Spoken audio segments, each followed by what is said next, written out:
आप सभी का स्वागत है इंकलाब टाइम्स में और मैं हूं आपके साथ फरहान। ज्योतिरादित्य सिंधिया, उन्हें बहुत सम्मान मिला कांग्रेस के अंदर।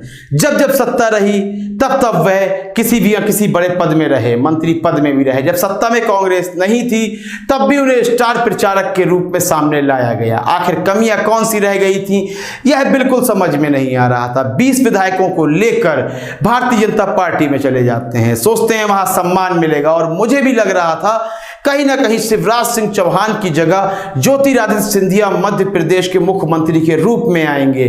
फिर मुझे लगा शायद शिवराज सिंह चौहान की जो वरिष्ठता है उसको ध्यान में रखते हुए ज्योतिरादित्य सिंधिया को भारतीय जनता पार्टी का राष्ट्रीय अध्यक्ष तो जरूर बनाएंगे जेपी नड्डा को हटाकर।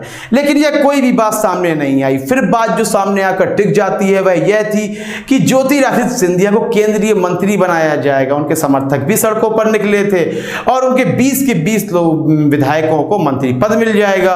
ना ही उनके 20 के 20 विधायकों को मंत्री पद मिला और ना अब तक ज्योतिरादित्य सिंधिया को केंद्रीय मंत्री बनाया गया है। लेकिन बीच में अफवाहों का सिलसिला भी गर्म था, बाजार बिल्कुल गर्म था कि ज्योतिरादित्य सिंधिया वापस कांग्रेस में आना चाहते हैं। लेकिन मौजूदा समय में सम्मान में जो हानि पहुंची है, ज्योतिरादित्य सिंधिया की जो बेइज्जती की गई है भारतीय जनता पार्टी के अंदर, शायद ज्योतिरादित्य सिंधिया को वह सदैव याद रहेगी। भारतीय जनता पार्टी के नेता हैं, हम आपको बता दें, प्रेमचंद्र गुड्डू यह भी कांग्रेस से ही भाजपा में आए थे और उन्होंने कहा है कि ज्योतिरादित्य सिंधिया के डीएनए में गद्दारी है। उनके डीएनए को गद्दार बता दिया है। यह बात अब राजनीति रणनीति से हटकर डीएनए तक पहुंच गई है। ज्योतिरादित्य सिंधिया को वह गद्दार बताते हुए नजर आ रहे हैं और जिस तरह से वह कह रहे हैं कि उनके 20 विधायक आए हैं और कम से कम 8 से 10 विधायकों को कैबिनेट में, यानी कि मध्य प्रदेश की कैबिनेट में मंत्री पद भी दिया जाएगा, तो कहीं ना कहीं हमारे शीर्ष नेताओं को, पुराने भारतीय जनता पार्टी के नेताओं के साथ अन्याय है। उन्होंने कहा कि वे कांग्रेस को छोड़कर आए थे ज्योतिरादित्य सिंधिया की ही वजह से।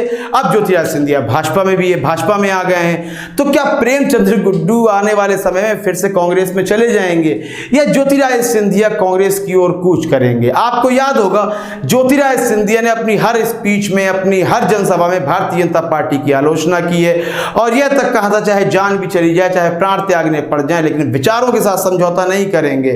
हम मान सकते हैं कि आप किसी पार्टी में हैं, उसमें जिंदगी भर नहीं रह सकते हैं, उनकी विचारधारा प्रभावित हो सकते हैं, हो सकता है कि एक टकराव भी हो जाए, लेकिन आप ऐसा बिल्कुल नहीं कर सकते हैं कि आप अपनी विचारों की विपरीत विचारधारा वाली पार्टी में चले जाएं।